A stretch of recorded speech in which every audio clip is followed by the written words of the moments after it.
Power star Pawan కళ్యాణ్తో విడాకులు తీసుకున్నాక పిల్లలతో కలిసి రేణు దేశాయ్ పూణేలో ఉంటున్న సంగతి తెలిసిందే.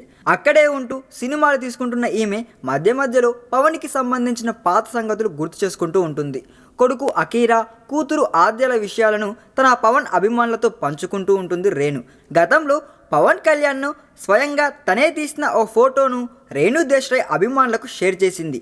కొత్త పిక్చర్ అందిస్తానని ముందే ప్రామిస్ చేశాక తను ఎక్కువగా ఓ కనురెప్ప పైకి లేపి లుక్ ఇస్తూ ఉంటారు.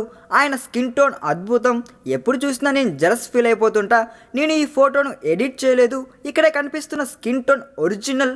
యోగాతో పాటు హెల్దీ ఫుడ్ తీసుకోవడంతో కళ్యాణ్ గారి స్కిన్ ఎప్పుడు మెరుస్తూ ఉంటుంది అని సోషల్ మీడియా సాక్షిగా చెప్పిందండి యమ్మడు.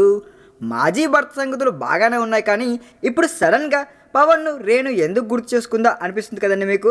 తను తీసిన ఇష్క్ వాలా లవ్ చిత్రాన్ని తెలుగులో రిలీజ్ చేస్తున్న సందర్భంగా ఫ్యాన్స్తో ఓ మెనూ ఇంటర్వ్యూ ఇచ్చేసింది రేణు దేశాయ్. అందులో కొత్త పిక్ అందిస్తానని ప్రామిస్ చేసి ఇలా మాట నిలబెట్టుకుందన్నమాట. పనిలో పనిగా ప్రమోషన్ కూడా జరిగిపోతుంది కదా.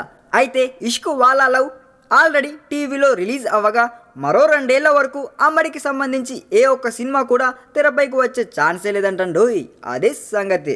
ఈ వీడియో మీకు నచ్చినట్లయితే సబ్స్క్రైబ్ చేయండి. ఫిలిమి స్టార్స్ బోలెడంత న్యూస్ బోల్డ్గా.